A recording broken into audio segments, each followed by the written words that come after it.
James Dean died today. He had lived with a great hunger.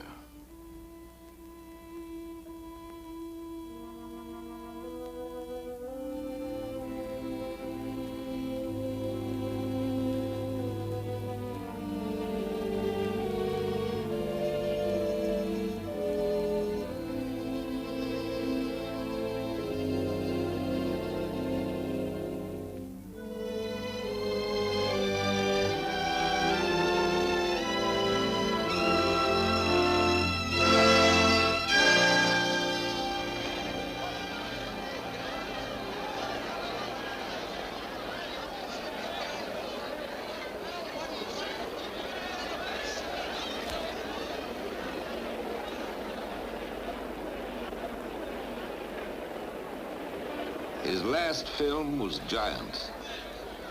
When it opened more than a year after his death, Hollywood celebrated with the biggest premiere in a decade.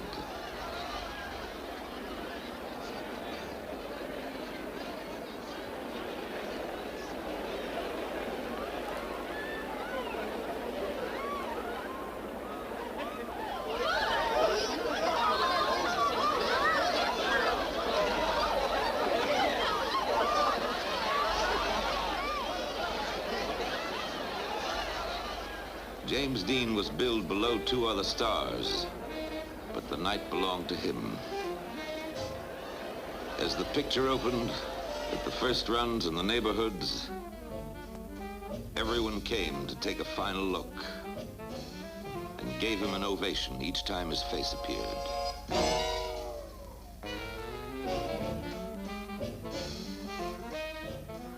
They had made James Dean, and they wouldn't let him go. To keep him close, they made a legend in his name.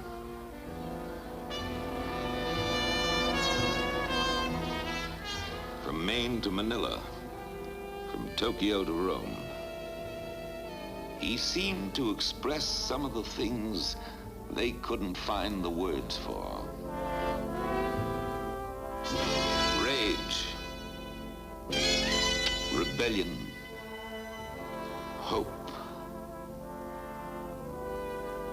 The lonely awareness that growing up is pain.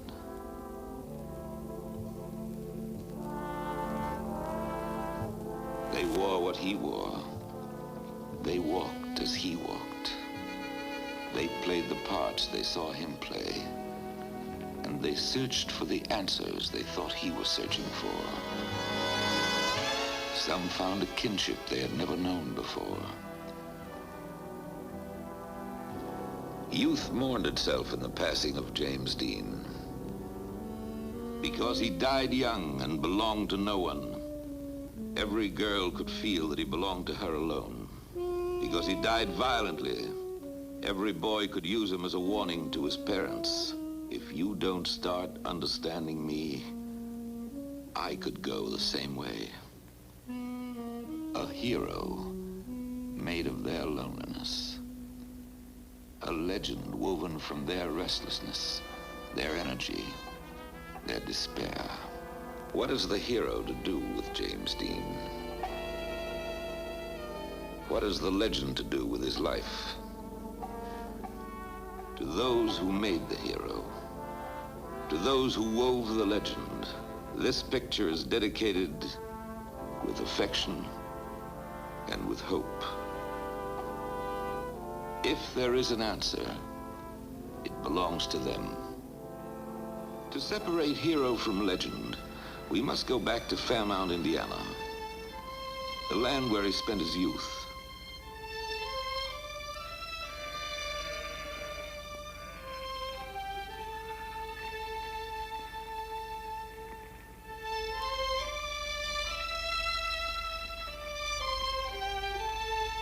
A Hollywood newsman once asked whether Fairmount is a quaint little town. Fairmount is little, but it isn't quaint. It's a useful town, used long and well by useful people. Farmers mostly. One of them told us, "It's a pretty good town. Good place for a boy to grow up." There are two ways of coming to Fairmount. We came by road.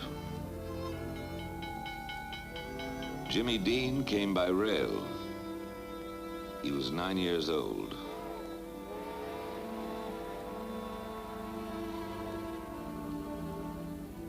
The body of his mother was on the same train.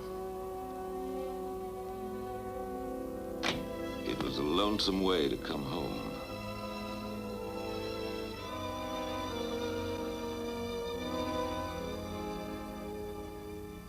For the years of his life, Jimmy looked to this town and the farms around it as his source and his beginning.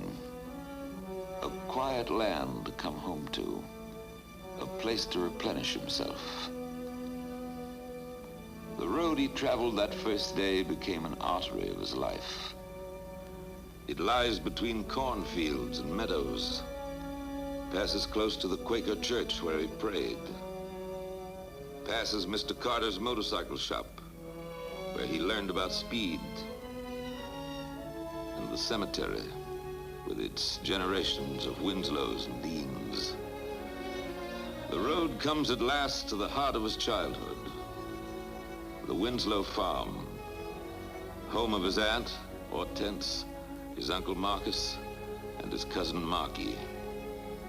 The farm seemed strange to him at first, and the house seemed very big. He was left by himself to get over his grief. He woke up crying from a nightmare. He was dreaming of his mother. He would always dream of her. Mr. Winslow? Yes? How big a farm have you got? 350 acres. What crops do you grow? Mostly corn and some oats and some hay. And Jimmy was raised here. Yes, came here when he was 9 and left when he was 18. Was he much help on the farm? Very good help with machinery and was very good with livestock up till his junior year of high school. When did you first notice his acting talent? Well, I'd say his last year of school. When he spoke in the National Forensic League, he won the National at Peru, Indiana. Then he went on to Longmont, Colorado and spoke in the National there. Have you any idea where his talent came from, Marcus? Well, I couldn't say about that. That's just like two South, one having 7 pigs and one having 15. Why does it happen? What about this house? Is it old? It was built in 1904, and there's about 15 rooms in it. Would you care to go over and meet my wife? I want you to meet my wife, Mrs. Winslow. Mrs. Winslow, would you tell us why Jimmy came to live with you? Well, his mother died, and we had always thought a lot of Jimmy. And when we learned that his mother would not recover, we asked for him. We have read where he was sort of pushed off onto us, but that is not true. We wanted him. We were happy to have him, and he seemed to be perfectly satisfied. The older generations on the other side of town, Grandma and Grandpa Dean. Look here, what came today?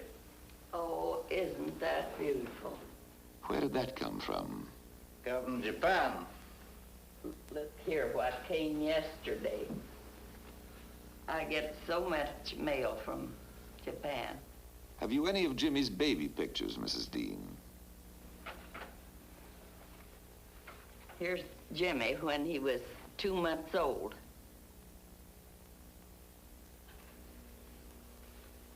And then here he is again when he was 2.5 years old.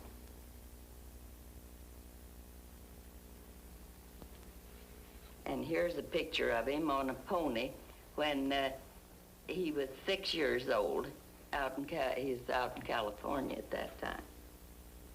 And here he is when he was playing in high school, on the high school basketball team. And he does his 3rd year in high school. This is Fairmount High School. His coach said, Jimmy wasn't too coachable. You had to be careful about changing his style, and I learned not to embarrass him in front of the other boys. He racked up 40 points in 3 games. He had been an enormous baby, but for some reason he grew up to be a very little boy. And because he was little, he tried all the harder and made the baseball team and smashed the pole vault record for Grant County and quit. Uncle Marcus said, Jimmy broke 15 pair of eyeglasses just trying to be an athlete. He'd break them as fast as I could get them. Once in a while, he had to bring these home. I was called to see the principal so many times, I almost moved into her office. For the first time, Jimmy began to show another side. He painted the things he saw and tried to put feeling into them. And he succeeded once when he painted his loneliness. But it wasn't enough for him. He felt more at home on the stage, where he could pretend to be somebody else. Adeline Knoll was his acting teacher. She coached him in forensics. Miss Knoll, what did Jimmy recite at the state forensic meet? Jimmy chose The Madman Story by Charles Dickens for his reading. What special thing set him apart? Well, Jimmy, as in anything he did, put in his whole heart. He had wonderful use of his eyes. I think his eyes were one of the most effective things that made an impression on the teachers at the meet.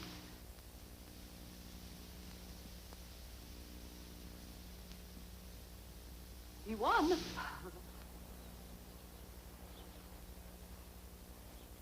I have a picture here of an orchid that Jimmy painted for me. It was the day following the first showing of the junior play. The cast gave me this orchid, or gave me an orchid, and it was the first orchid I'd ever received. Jimmy, who made the presentation then, came over and gave me a kiss. The next day he came into my classroom and asked for the orchid. I didn't know what the child wanted. He took it to the art class and painted this for me, which I have prized through the years. Then he said, now you can keep your orchid forever. It's one of my prized possessions. Mr. Carter, who owns this shop, says Jimmy was really a pistol. They called him One Speed Dean. One speed, wide open. Mr. Carter, would you show us Jimmy's motorcycle? Yes, sir. This motorcycle here is the first one he ever owned. This is a 1947 Czech job. It's made in Czechoslovakia. It's rated at 1.5 horsepower, and it will run approximately 50 miles an hour. How old was he when he got it? 15. Where did he race his bike? We had a field adjoining the shop here that we got off the neighbor. We rented it, and we built a small track on it. And Jimmy used to go over there and run around this track, which was absolutely no official track, but just something to play on. He used to broadside it around, and we had a great time with him. He at one time came in here. I had a public address system, and he came in here and wanted to know if he could talk on it, and I told him yes, he could. So he got back in the corner of the shop here and put a speaker outside, and he put on a race, an imaginary race.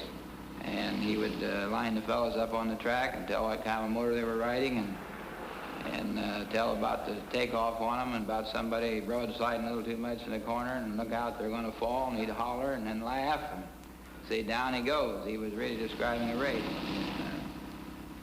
He really had a great imagination. Bing Traster owns his own nursery on the south side of town. He and Jimmy had one thing in common, a sense of humor.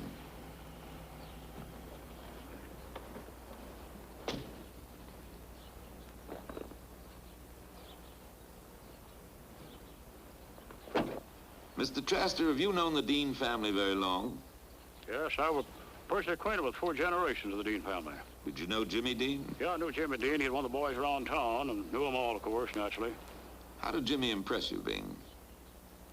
Well, yes, Jimmy had a little something up here that the other boys don't have, or haven't had, or haven't noticed it in them.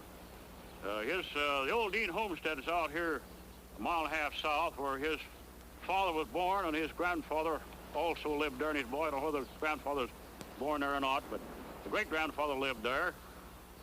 And when Jimmy kind of get down the dumps or get the blues, he'd get on his motorcycle and go out here at the old home place, the old homestead, and meditate a while. It seemed to derive a certain amount of comfort from it, being where the ancestors used to live. And he had spiritual values that the average kid didn't seem to have. Is there anything out there now? Shade trees, a few fruit trees, some weeds. The farm's changed hands since the Dean people lived there. What about Cal Dean? Well, Cal Dean was an auctioneer. He was a farmer to begin with. He went someplace up here about Banco, which is in the northern part of Wabash County, to attend a sale. And the regular auctioneer didn't show up, so they called for volunteers, and Cal volunteered and got up and cried the sale and made a big success, and he was a sale crier from there on. He was Jimmy's grandfather? No, he was Jimmy Dean's great-grandfather. His great-grandfather, a man about my size, a little larger, a little more bay window. You think he got his talent from Cal Dean? Well, yes, Jimmy got quite a bit of talent from the Dean family. They're all showmen. Old Cal Dean, the great-grandfather of Jimmy, he was quite a showman himself. And old Cal Dean had a cousin lived at Summitville. That's a town south about 5 miles. He was also a sale crier. And he was good getting off stories. Some a little off color and get by with them all right, kept the crowd laughing. And Cal could do the same thing. He seemed to derive a certain amount of comfort from it, being where the ancestors used to live. Season after season, Marcus watched him grow and gathered in his harvest. But of all the harvests his farm had grown, the most plentiful were his children, and he looked upon Jimmy as one of them. He seemed like a happy boy, not quite like the others perhaps, but not so remarkable either. A boy who liked his garden and was proud of the things he grew. A boy who liked to fool around with his little cousin Marky, who grew up to be his brother. A boy who liked animals because they accepted him as he was. And they were gentle.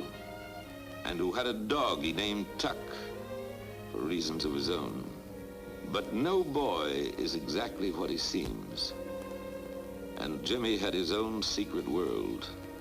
He left only 3 doorways for us to look into it.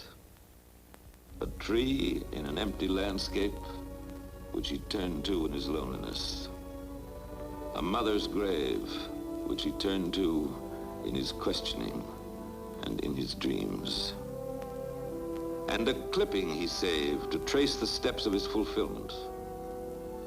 These are the needs, it says. The need for love and security.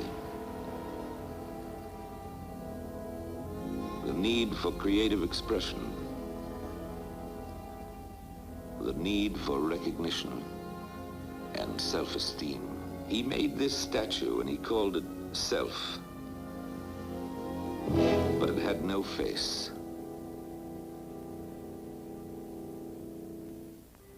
It seemed like something happened to Jimmy. He started pulling into himself and didn't share things with us anymore. But maybe that's just growing up. Nothing he tried satisfied his hunger. He began to say goodbye to Fairmount in his childhood. Restlessness possessed him. He must move somewhere. And motion makes any road seem right. He must find a face for the image he called Self.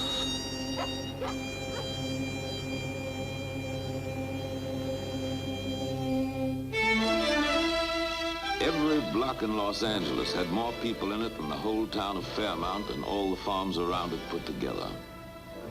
And none of them had ever heard of Jimmy Dean.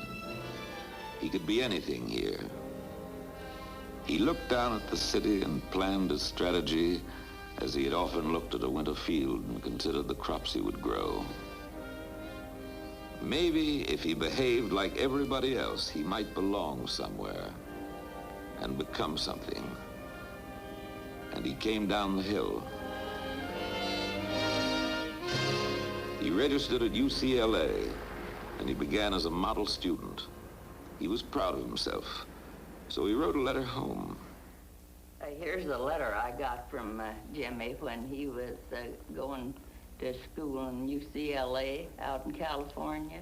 He wrote that he was very busy and working awfully hard, and the semester just ahead was even harder. His grades were fine for a change. 4 B's, 1 C, and an A. He was taking lots of drama in school, and he had just landed a good part in a student play. And he said to his grandmother that he was really finding out one thing, that an actor must be an intellectual, which takes years to develop. If he was going to conform, he'd do it all the way. So he tried to do it royally and joined Sigma Nu.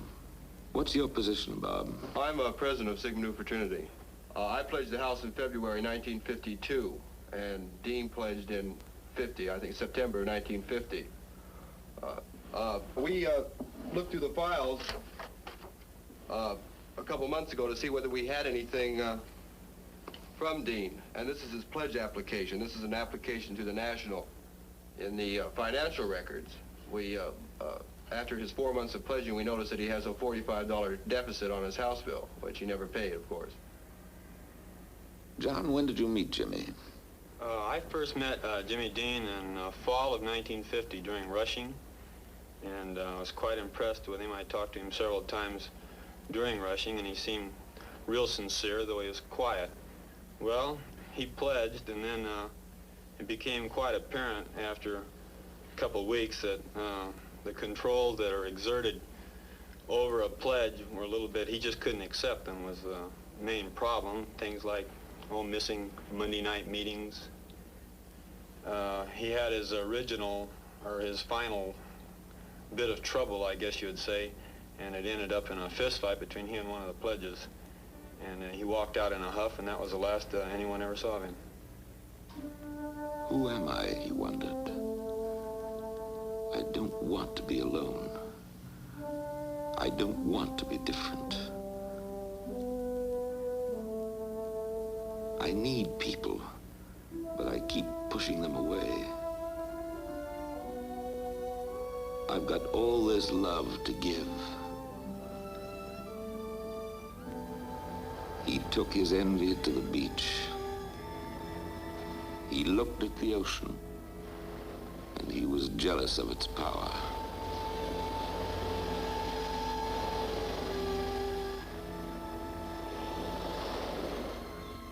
He envied the gulls for having found each other. He envied them their freedom and their solitary flights. Suddenly, he knew that as an actor, he could be the ocean and flood everything with his power. As an actor, he could be a gull and rise higher than any living thing. He would become an actor, really an actor. He would conquer New York and press the theater to his feet. Then he would come back and conquer Hollywood. He would rise so high, he would almost vanish, and everyone would beg him to come back. And he saw a dead bird in the sand and wept for it. But he was on his way. Jimmy Dean was going to be somebody. He needed car fare to get to New York, so he did his first movie. It was filmed on the merry-go-round in Griffith Park, and Jimmy was an extra.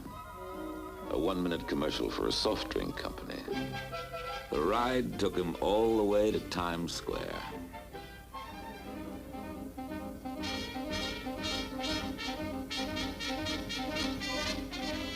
The city showed him its 9 million faces, and he tried to absorb them all.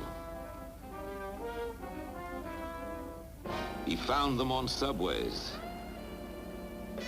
and in the bars, on the waterfronts,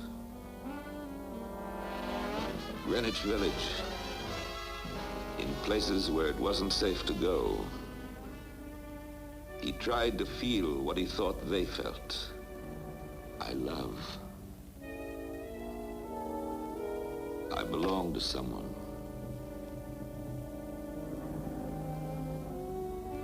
I don't belong to anyone. Always the onlooker. Always just outside. He began to push at the walls of his own isolation and break into the lives around him. He would borrow a laugh,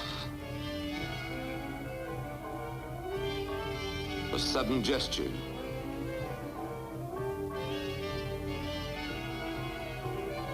the droop of sadness. People were his food, and he ate them up hungrily to help him build his actor's face. His appetites were large, but he was never quite full. Neither was his suitcase. He thought sleep was a waste of time, and if he slept, he might miss something. Afraid of his solitude, afraid of his dreams. He prowled through the nights like a hunter.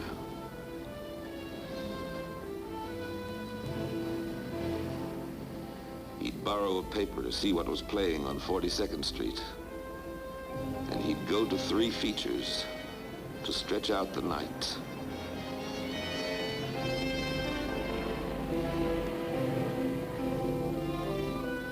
Sometimes he'd register at a small hotel that was left behind when glamour moved uptown. And when his money ran out, so did he. But he found a second home. Jerry's bar, where he was always welcome. The gentleman on the left is Louis. He was Jimmy's favorite waiter. The one on the right is Jerry. He owns the place. How was his appetite, Jerry? Always spaghetti. He was a spaghetti boy. He says, I'm going to be an Italian by spaghetti eater. He laughed like hell because he thought he could roll him just like an Italian. I taught him once, and he followed again and again. And he used to laugh every time I looked at him. He could roll the spaghetti just like if he was born in Naples, Italy. Care to comment, Louis? Well, I can just say plenty about him because he used to come in at times, you know, that he didn't have anything. That's when he first started. And he used to ask me or ask the boss, is it all right if I get a plate of spaghetti and you make good for it? So the boss said, sure, go ahead, give it to him, you know? And so things and so on. Did he ask for anything else? Yes, he did. Many times I'd give him rent money. And he always paid me back. When he made it, he paid me back. Then he promised me, he says, Louis, he says, if I ever get up on top, he says, I'm going to take care of you. Could you tell us about the champagne episode? You mean when he came in with the bottle of champagne that he bought from the outside? Well, he came in that night, he had the champagne wrapped up in a bag, a package, and he told me, he says, Louis, come in with 3 other boys, and he says, Louis, he says, give me a few glasses here and open this bottle for me. So I said, Jimmy, I said, look, it's against the rules of the house, and I can't do that for you. I said, if I do that for you, I said, I lose my job. Because we carry champagne in here, and you can't bring it in from outside, you know? Just buy it here. So take that home, would you? In other words, and you buy some here, and then you drink it up. So he got so peeved that he opened the bottle, he ran to the beer cooler, and he dumped the whole bottle in the beer cooler. Then after that, he says, well, bring me some champagne. I said, what do you want, a quart, a fifth, or you want splits? He says, bring us 2 splits. Then he bought 2 splits, and he says, well, divide it up between us. There was 4 of them. Did he ever bring his drums? Oh, bongo drums. He used to come in there, you know, for a couple of nights. He used to bring it on his back. He used to carry it on his back, you know, with a strap. Dungarees, you know, and the thing, he looked like nothing, you know. A lot of people used to ask me in the place. They'd say, who's that boy there? I'd say, he goes, boy, he's going to be a big actor someday. I'd say, you're crazy. I said, it's Jimmy Dean, you know. I said, nobody wanted to believe it, you know. So anyway, he came in with the drums, and he started rap on the drums, you know.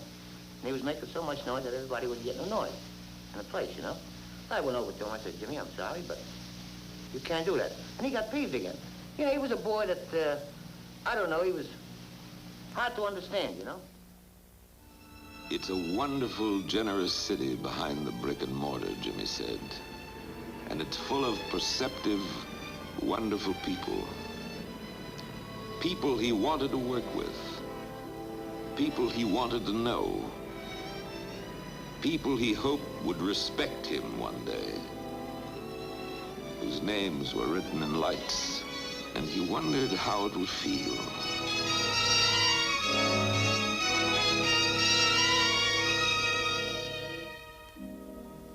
Leonard Rosenman was a young composer who later created the music for East of Eden and Rebel Without a Cause. To save expenses, they took an apartment together. It was a 5-story walk-up with portholes like a ship. Jimmy called it a wastebasket with walls. If he pressed his head against the window in a certain way and squinted through one eye, he had a grand view of Central Park.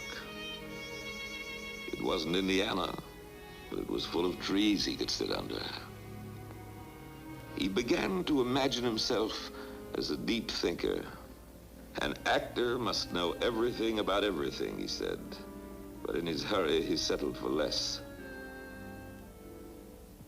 He stood still long enough to make friends with a girl.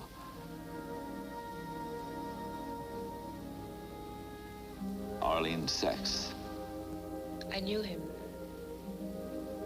Once I told him I loved him, but he pretended he didn't hear. And then he said, "You can't love me," and I don't think anyone can yet. We listened to music together, Bartok and Schoenberg and Mozart.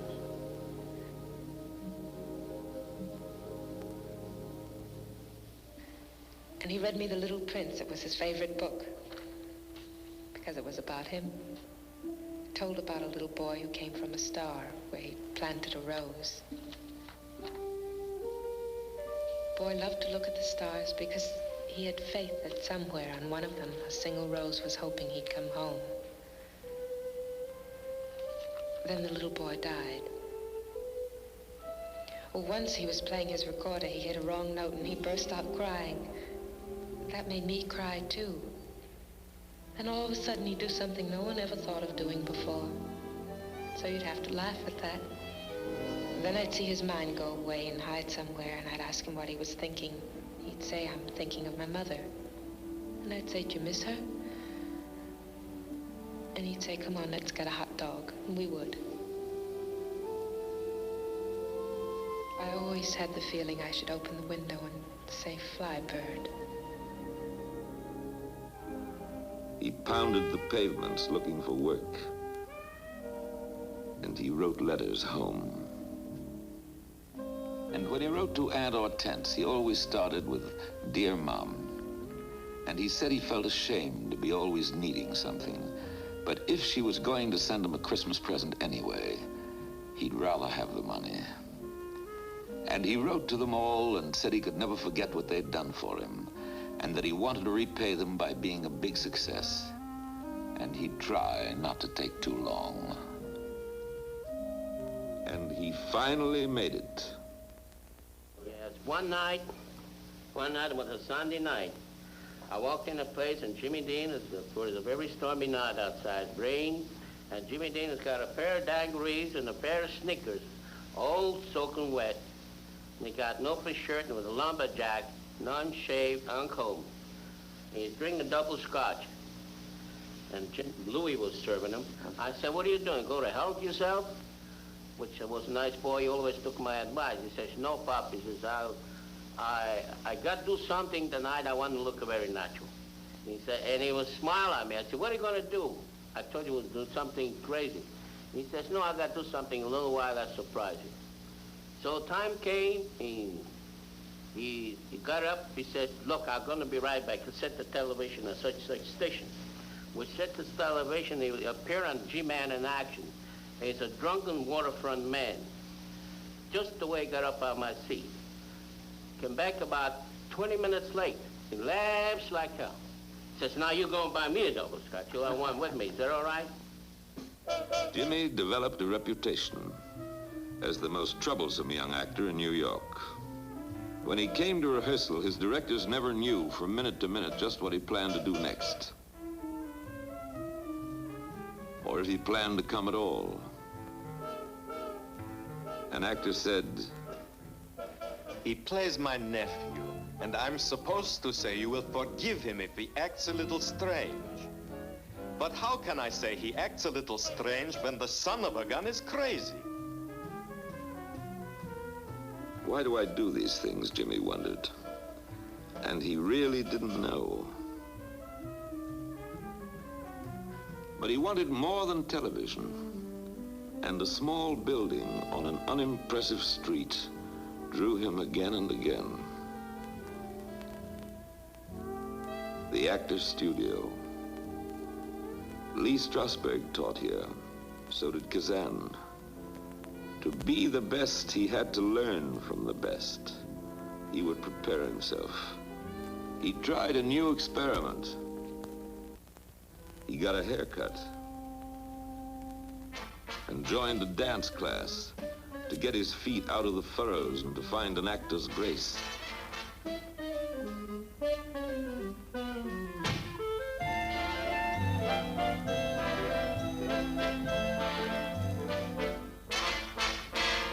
During this time of preparation, he met a taxicab driver, Arnie Langer, who became his friend. First time I met Jimmy, he had a date with a girlfriend of mine. Brought her over to meet me. I didn't know who he was. He hadn't been in the movies yet. He was on TV, but I drove a hack at night, and I never saw him. So he was just a guy. He came in the house. He was very shy, and didn't impress me. And we went down. We bought some food, which I paid for. And we got up the house. We ate. It wasn't included in part of it. There was 4 of us, and he was like out of it. He was always studying people, taking their physical characteristics and using it in his acting. Like the day after, one night after I met him, he told somebody the next day when he went up for, I think it was Battle Cry audition, and he was going to use something.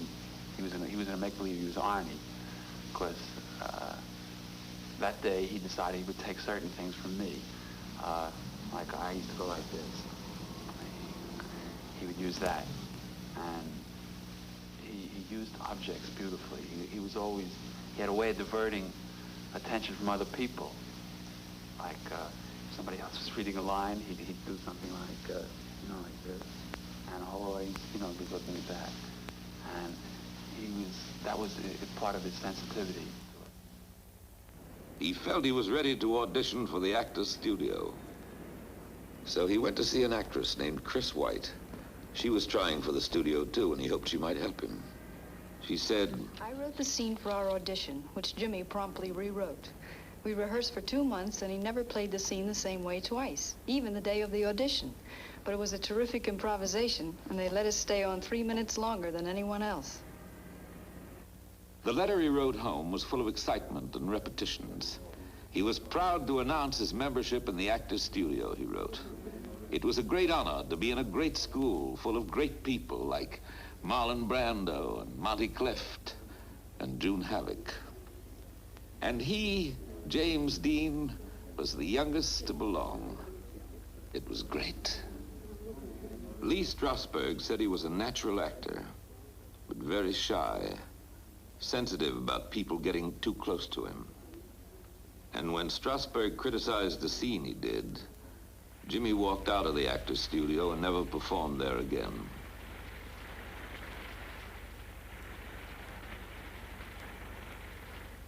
He was offered a contract for his first Broadway play. Mr. Ross was in charge of press relations for See the Jaguar. Well, I'm afraid that Jimmy Dean's first bath of fire in the theater wasn't too glorious. The play opened on a Thursday night, I seem to remember, and closed on a Saturday night that same week. The critics didn't like it. The critics didn't understand it. His next performance was in Gide's The Immoralist by Ruth and Augustus Getz. Jimmy was part of an excellent cast.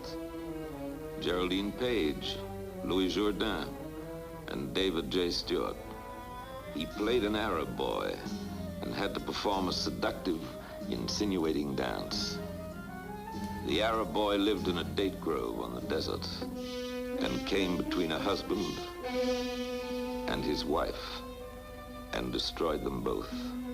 On opening night, the critics greeted him as a brilliant and promising young star. And he remembered the ocean he had envied, and the seagull in its flight. And he knew he had found his power. The theater and its people made him welcome, but he fought with the producer and quit the show 2 weeks after it opened. In New York, he had won the reputation of a rebel. He had denied himself all the things he wanted most. He had denied himself the pleasure of his own success, the respect of people who had been his gods. He had denied himself. Why do I destroy the things I build, he asked. And he sat under a tree in Central Park and wrote a letter to his cousin Marky to thank him for some drawings he had sent. But he was really writing to himself. Dear Marky. We asked Marky if he remembered what Jimmy wrote to him. And this is what Marky told us. Jim said he wanted to thank me for my drawings, but he had to warn me about something. He said it's easy to draw pictures of soldiers and people shooting guns and jails where they lock people up. But he said I shouldn't draw these things because they aren't good to draw. He told me that I live on a land that God has blessed, with trees and rivers and the ocean and all the animals I see, and houses where people can open the door whenever they want to. He said these are the things to draw, and all I have to do is look around to see. And Marky told us how Jimmy had ended his letter. These things are harder to draw because they are harder to grow. My love to you, Marky. Jim. And he went up to the upper Brack to see Jimmy. Went to California to make pictures. When was the last time you saw him, Louis? The last time I saw Jimmy is when he went to California. He went to Hollywood to make the big picture, you know? That was the last time, and then we had a nice party there for him. A lot of people used to ask me in a place, they say, who's that boy there? I said, that's Jimmy Dean. You know, he was a boy that, I don't know, he was hard to understand, you know? He was flying to his director, Elia Kazan.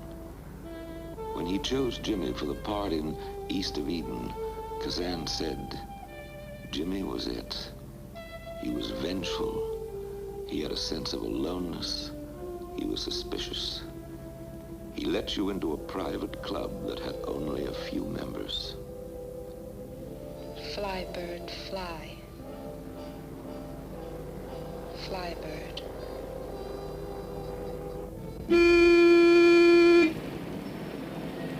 He had come to the most dangerous battleground of his life. Suspicious of everyone, he took note of possible enemies.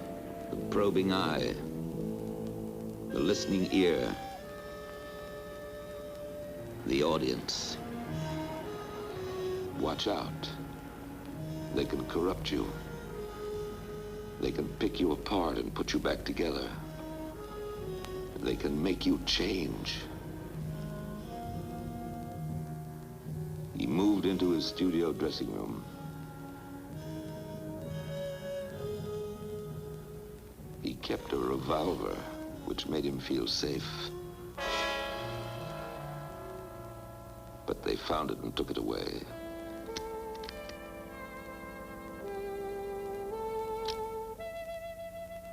He bought a new motorcycle so he could move fast and alone. He dressed as he always had, because old clothes were familiar things in an unfamiliar place. And he never judged a man by what he wore,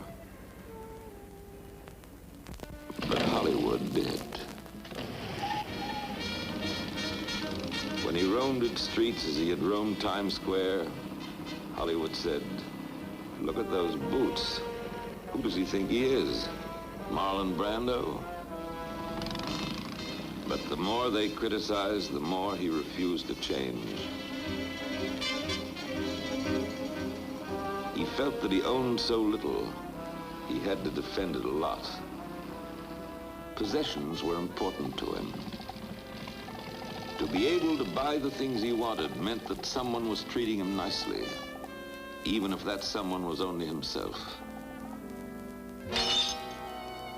And when a stranger broke his headlight, he cried like a child, as if he were the one who was injured.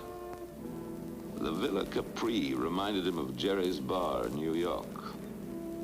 He felt safe there, because Patsy and Billy were almost like Jerry and Lou. They took him as he was and accepted his suspicion without comment. Well, he used to come in almost every night, and he used to come in really after work, and he used to dress with overalls, just the way you see any man working dick ditches, you know. Nothing fancy. In fact, I never saw him dressed up good, really. Did he have a sense of humor? Yeah, very much. In fact, sometimes he used to come in at night and sit down at this booth and talk a few words in Italian. He liked to talk Italian too, you know, a little bit. He tried to learn Italian a little bit. And sometimes we don't have no table. We were so busy, he used to go and eat in the kitchen. And never bother him nothing. This was a really fine man, a fine boy. Nothing about him. We get most of all the stars in Hollywood, and Jimmy, being here almost every night, used to meet them all here. And he was quite a favorite of these stars. Milton Berle, Sammy Davis Jr., and he tried to believe it when they said they liked him. When he started work on East of Eden, he discovered that a movie actor has to get up earlier than anyone else. He trusted Kazan because Kazan seemed to trust him and allowed him to pace his own performance. They had signals. When Jimmy was ready, he'd whistle. And Kazan knew he could begin. Stand by. Action. William Zinz's review in the New York Herald Tribune was not only a description of his role in East of Eden, but also of Jimmy himself. He wrote, "Everything about him suggests the lonely, misunderstood 19-year-old. He has the wounded look of an orphan trying to piece together the shabby facts of his heritage. Occasionally he smiles, as if at some dark joke known only to himself. You sense badness in him, but you also like him." Before Eden was finished, Hollywood knew that James Dean was the most important new star of the year. It gave him the courage to take a chance on himself and to fall in love for the first time. She entered his longing and his life, bringing a depth of compassion and a hopeful, half-remembered tenderness. She quieted his violence, and he felt himself grow still. And for the first time, he found the timid belief that life was possible. He slept through the nights without dreaming. He began to enjoy. He began to share. It made him very happy. And he found a friend. He said, "I have one very close friend, and I feel so happy." Isn't that strange? Come on, Nick. Lou Bracker lived in a secure home with a real mother and father and 3 hot meals a day. Come on. Hi, Lou. What's your dog's name? That's Michelina. She's a 3-year-old Labrador. And she was about a year old when Jimmy was here. He spent a whole summer trying to get her to dive off the board, but she never would do it. She still doesn't, as a matter of fact. Lou invited us inside to show us some of Jimmy's things. Here's a box of stuff that Jimmy gave to me to keep before he, about 2 weeks before his accident. It's just personal belongings. Here's a bunch of fan mail that came to him personally. He didn't turn it over to his fan mail service. Here's a couple of snapshots of Jimmy working on his car before the Palm Springs road races in 1955, which was his first road race. Here's a guy that wanted to sell him an oil well. Some phone numbers and a Diners Club bill. Here's a little write-up after the Palm Springs races. It says, third spot went to young motion picture actor James Dean driving his first race in a Porsche Speedster. Here's a note from his laundry saying that a sheet was damaged and they couldn't launder it. A bank statement with a telephone number on the end of it. Some more telephone numbers. There's something from the Screen Actors Guild letting him know that his dues are jumping. Telephone number. I don't know how Jimmy ever kept track of his telephone numbers because you never could be quite sure where yours was written. Because it was the way he used to file things, just throw them in a box. And it might surprise you or the audience to know that Jimmy was fantastically interested in business. He himself always wanted to have his own company. As a matter of fact, he wanted to become a director. He felt that there was more room for self-expression, certainly more freedom of movement in being in direction than in acting. So actually he was learning a little more how to get along with strangers, and also the things that he would read about himself hurt him. He would be bothered when someone would say that he was mean and disrespectful, because actually he wasn't. It was just, they took silence to mean that he cared little or nothing for him. They didn't have the insight or didn't care to exercise their insight in knowing that here was a shy boy that just didn't know how to approach him, and they didn't make, instead of making an attempt to approach him, they just said, well, they just wrote him off. It seemed that he was always losing the people he cared for most deeply. So it had always been, so it would always be. So be it. He became the night wanderer once again, looking for a place to unload his tenderness and finding none. So he bought a horse and gave it a manger of oats and a measure of love. Lou Bracker has it now. It runs free in Santa Barbara meadows. He found some relief in racing the Porsche car he bought as a consolation prize to himself.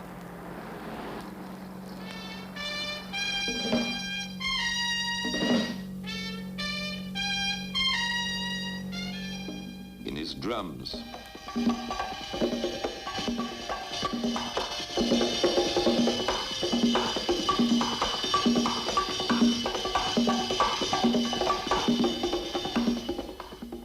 Occasional people. Glenn Kramer, an actor.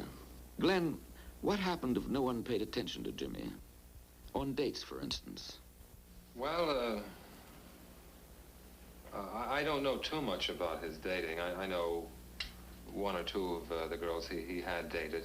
Lily Cardell, an actress. Where are you from, Lily? I'm from Sweden. I was born in Stockholm. What was he like with you? Well, now and then we could go into a restaurant like Villa Capri, for instance, which was our favorite place to dine, and we could all of a sudden just leave the table and go away without any excuse or anything and move over to some old buddy of his and start talking about cars or something like that and be gone for half hour. And he was also very moody. He could one minute be deep in thought about something and just snap out of it, and the next minute he could be up on the floor dancing, laughing, making some joke of some kind, you know. And it was just no use of getting mad at him for that kind of thing, because that just didn't do any good. You just had to understand that that was the way he was. That was the way he was. Nick Ray, the director of Rebel Without a Cause, knew what Kazan meant when he said Jimmy belonged to a private club that had only a few members. And he had his own way of winning the boys' trust. He took him to meet the rebels, so Jimmy could find the reality of young Jim Stark, the character he was about to play. Rebel Without a Cause was a drama of rage.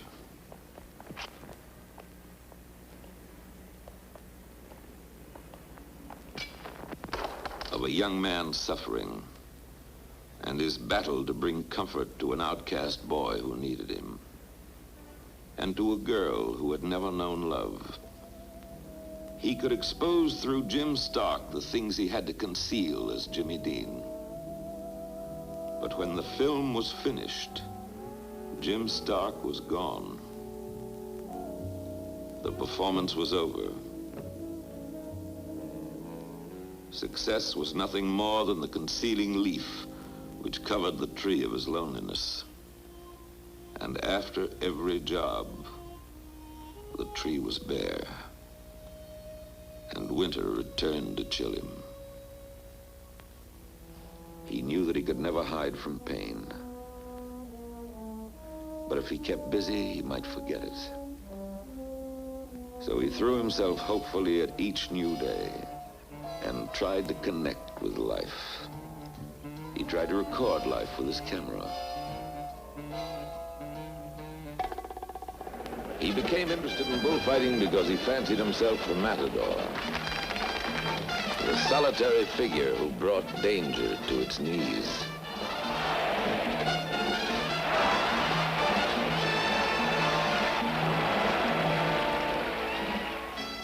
To test the limits of life, he had to approach the borders of death.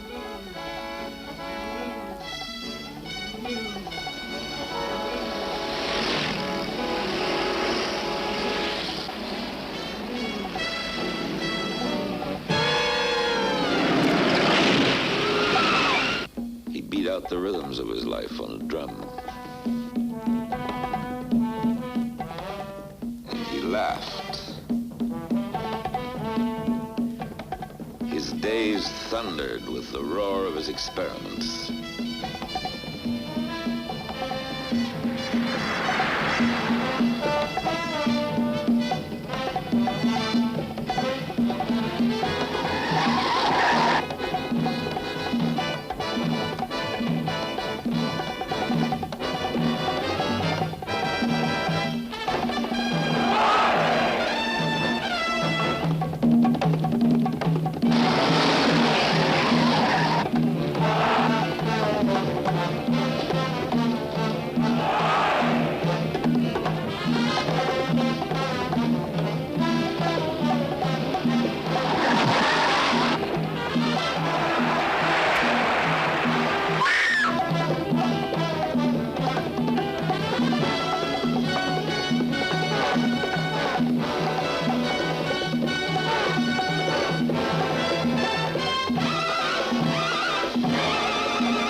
Echoes of the thing he never found, the thing which kept escaping him, the thing that had no face, himself. The star was rushing home. Before he could go any further, he knew he must face himself, and he could only do it in Fairmount. He must know why he found no happiness in his own success, why he seemed always to lose the ones he loved. A writer friend had spelled out the question for him just the week before. They were having dinner together. No, I can't explain you, but I think I can draw a picture of yourself if you don't get sore. See, that's the thing we all have that we don't want anyone to see. It's very tender, our secret self, if you want to call it that. And that's the thing we have to protect. Now, most of us put a wall around it. Mirrors like this, see? If we don't trust people, we use it to keep them out so they can't hurt us. But you, look what you've got. Mirrors aren't enough for you. You've got to have this too, a second wall. And it's all covered with thorns and spangles and shockers to dazzle people so they say, boy, he's really a hot apple. Look how interesting he is. Here you meet a director you really respect, and you do some darn fool thing that scares him off. Here you meet a businessman, and you say, gee, I'd like to be a businessman. Here you meet a composer, and you say, man, if there's one thing I want to be, it's a composer. So you're a businessman and a sculptor and a bullfighter and a composer and all those things. But that's not you. You never give anyone a chance to really like you or not like you because you never even let them in to see the first wall. You never say, hey, step right this way and see the real Jimmy Dean. So what's hiding in the middle, Jimmy? Why do you shut people out? Why don't you think you deserve anything? You think you're so dull that if they get inside they won't find anything and they'll walk out on you? Is that why you run out on them before they get too close?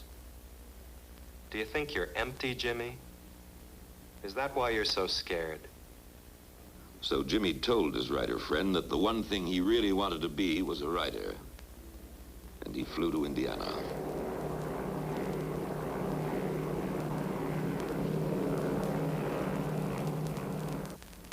In Fairmount, he put on his farm clothes and listened to the stories people told.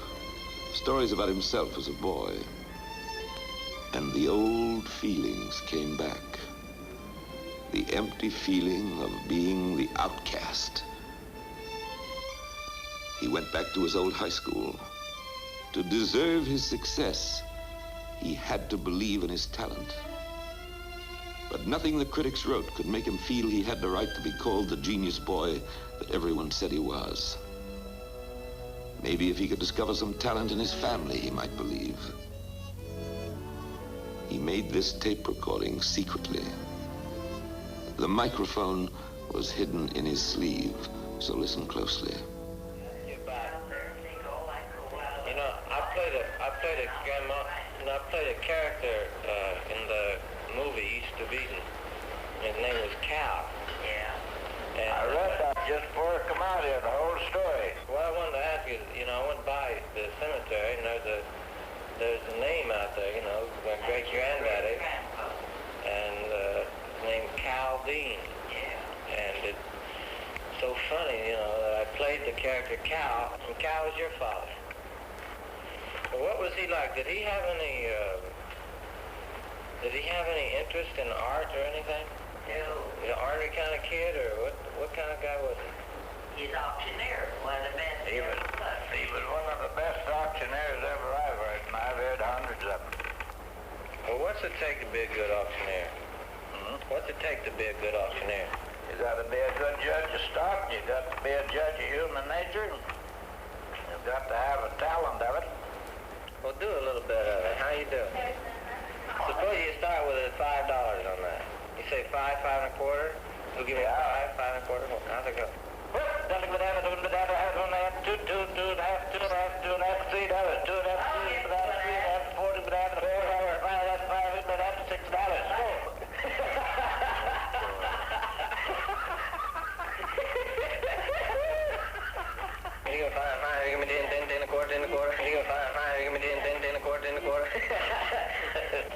I'll tell you what kills auctioneers.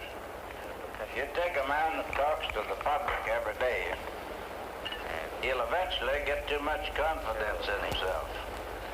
You pull a lot of stuff and think he's getting by with it, but he ain't. And as soon as the people find out that you are doing it, they'll quit you. That's what kills all of them. That's what kills an actor, too. Same thing. You gotta be an honest man along with it, too.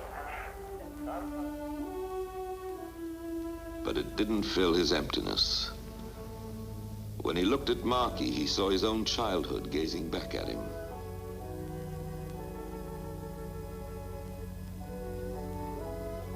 And he could give the boy the same affection he wanted others to give him.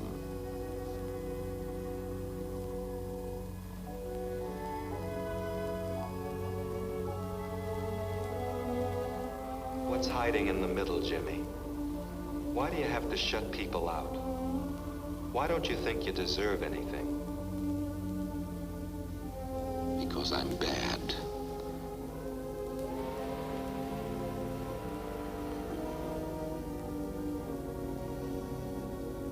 She wouldn't have died on me if I hadn't been bad. She would have loved me and taken care of me. If she couldn't love me, nobody can. I've been bad all my life, so I've never deserved anything good. But these feelings belonged in his childhood. As a man, he knew that he had never been bad.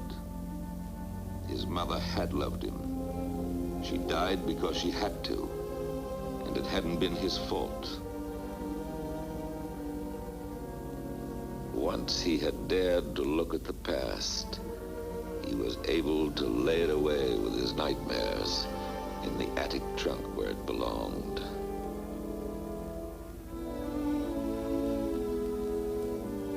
He looked at the statue he had made, and he saw that the face he was searching for had always been right there. A good face. A nice face.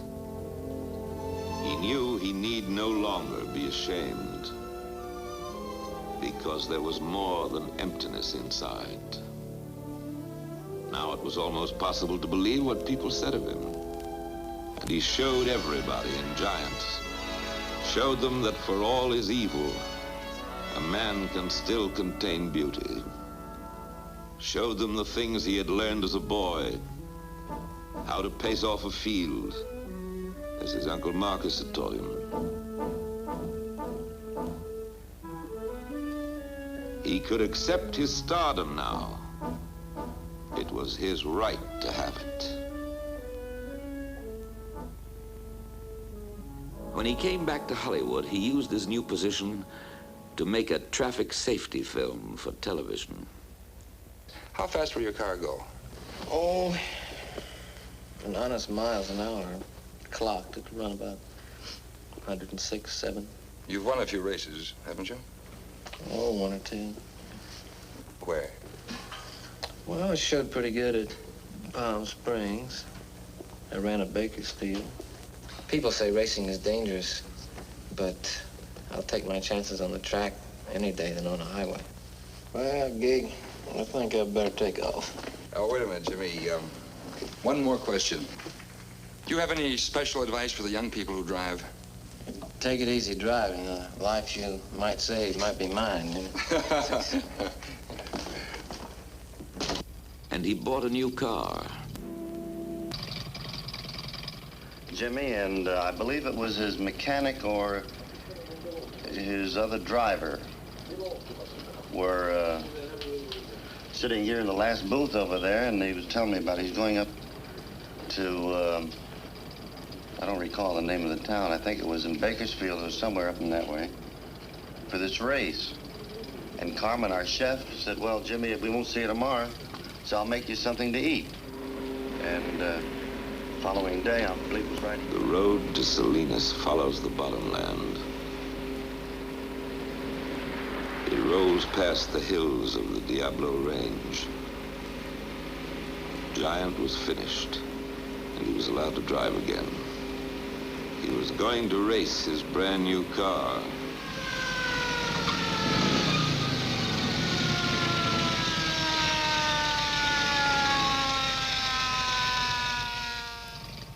A policeman stopped him once for speeding.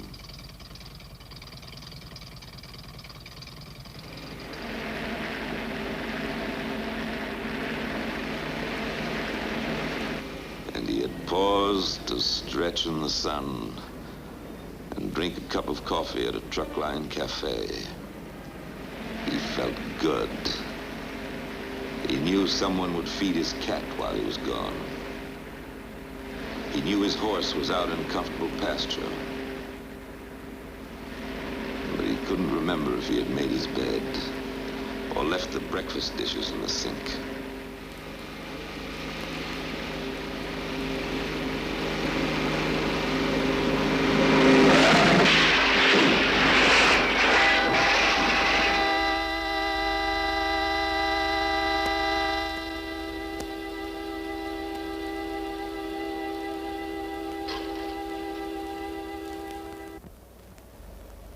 Traffic Officer Ronald Nelson of the California Highway Patrol. He reads his actual report, written at the scene of the accident. I received the call at 5:59 p.m. It occurred on US 466 at the intersection of 41, Friday, September the 30th, 1955. It was a sideswipe head-on collision. These are official police photos.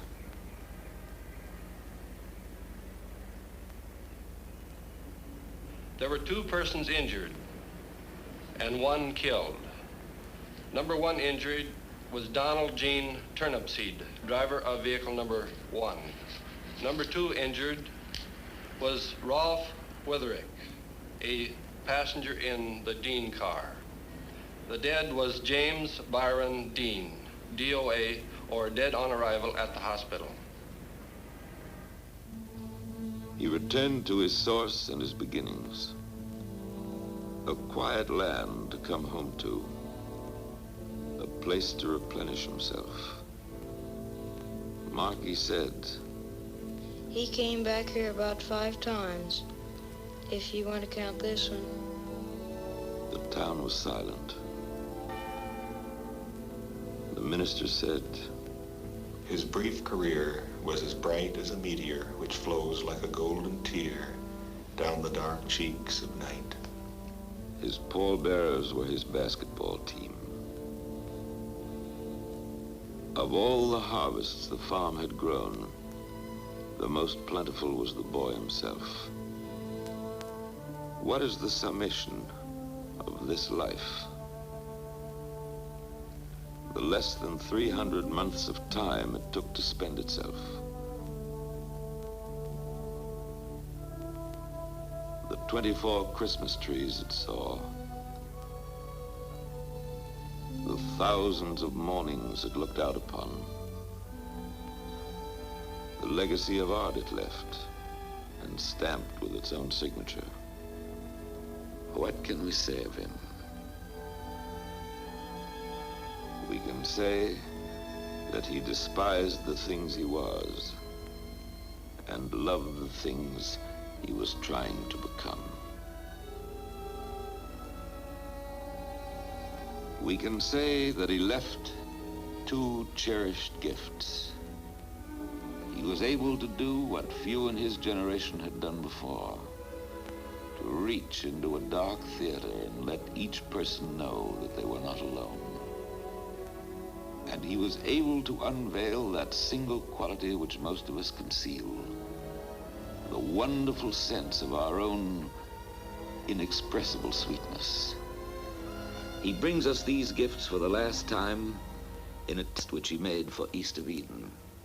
It has never been shown before. Jimmy is deep in the shadows at the start of the scene. Listen. You're the one that Dad loves. He doesn't love me, never has.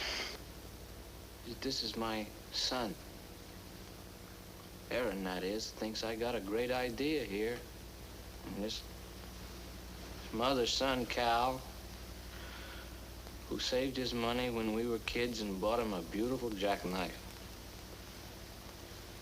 And you got him a lousy, mangy little old dog you picked up somewhere.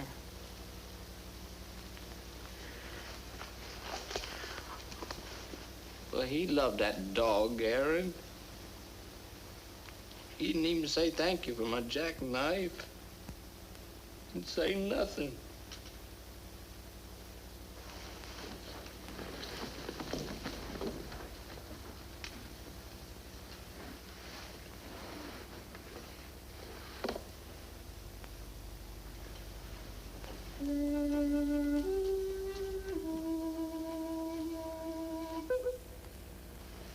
What have you ever done to deserve Dad's love? What I mean is, well, like, who used to be decent to him and try to make things halfway pleasant?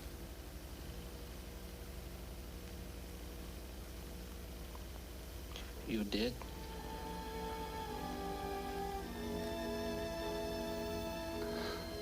And what have you done? ever since I can remember, you've growled at him and snapped at him.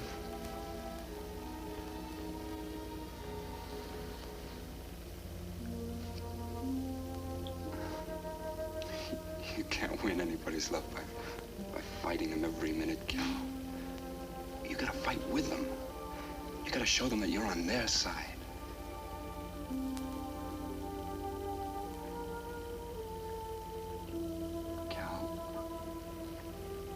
Why don't you give Dad a chance? Why don't you show him that you love him? How? It's so easy. Just tell him.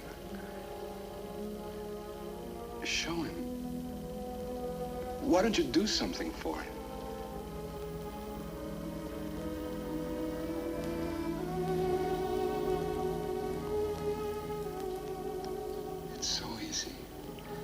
You'll see it's the simplest thing in the world. I know it. I know it is, Aaron. Jimmy's own words are his best epitaph. I'm trying to find the courage to be tender in my life. I know that violent people are weak people. Only the gentle are ever really strong.